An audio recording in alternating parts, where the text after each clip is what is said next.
Hi friends, welcome to my channel. இன்றைக்கி என்ன video அப்படின்னு பார்த்தீங்கன்னா, இன்றைக்கி வந்து அக்கா பசங்க எல்லாத்துக்குமே லீவ் விட்டாங்க, ஸ்கூல் ஹாலிடே.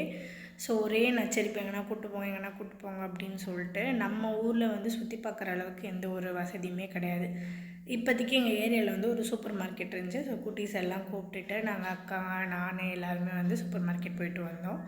அந்த வீடியோ தான் உங்களோட ஷேர் பண்ணியிருக்கேன். அந்த வீடியோ ஃபுல்லாக பாருங்கள். என்னோடய சேனல் பிடிச்சிருந்தா சப்ஸ்கிரைப் பண்ணுங்கள், லைக் பண்ணுங்கள், ஷேர் பண்ணுங்கள், கமெண்ட் பண்ணுங்கள்.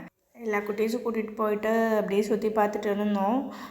இதில் நான் வந்து என்னோடய சில விஷயங்களை ஷேர் பண்ணிக்கலாம் அப்படின்னு சொல்லிட்டு நான் இருக்கேன். அது வந்து என்ன அப்படின்னு பார்த்திங்கன்னா, நான் வந்து பேசுகிறது வந்து ரொம்ப ஃபார்மெட்டாக பேசுகிறேன் அப்படின்னு சொல்லி எனக்கு தெரிஞ்ச சில ஃப்ரெண்ட்ஸ் அவங்களாம் இருப்பாங்களா, அவங்களாம் சொன்னாங்க, நீ ரொம்ப ஃபார்மெட்டாக பேசுகிற, நீ நார்மலாகவே பேசு, அதுவே நல்லா சூப்பராக இருக்குது, நீ ஏன் ரொம்ப ஃபார்மெட்டாக பேசுகிற அப்படின்ட்டு. எனக்கு டக்குன்னு அந்த மாதிரி வரல. இப்போ நம்ம ஒரு சோஷியல் மீடியாவில் பேசுகிறோம் அப்படின்னமோ டக்குன்னு நம்ம அந்த மாதிரி பேச முடியாதுல்ல. அதனால் கொஞ்சம் ஃபஸ்ட்டு ஸ்டார்டிங்கில் வந்து ரொம்ப கூச்சமாக இருந்துச்சு. இப்போ வந்து நான் அதை வந்து பழகிட்டேன்.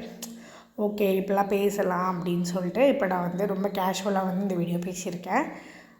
இன்னொரு விஷயம் வந்து, நான் ஆல்ரெடி வந்து ஒரு வீடியோ போட்டிருப்பேன், ஜுவல் வாங்கின வீடியோ.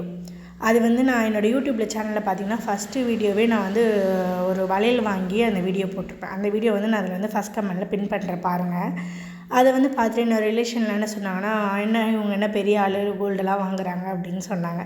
ஆக்சுவலாக அந்த டைமில் எங்கள்கிட்ட ஒரு வண்டி இருந்துச்சு. அந்த வண்டியை விற்றுட்டு கடன் கொடுக்கணும் அப்படின்னும் போது அந்த கடனை கொடுக்காம நகையை வாங்கிட்டு நம்ம அந்த நகையை வந்து பேங்க்கில் வச்சுட்டு கடன் கொடுக்கலாம் அப்படின்னு சொல்லிட்டு தான் நாங்கள் அந்த நகையவே வாங்கினோம்.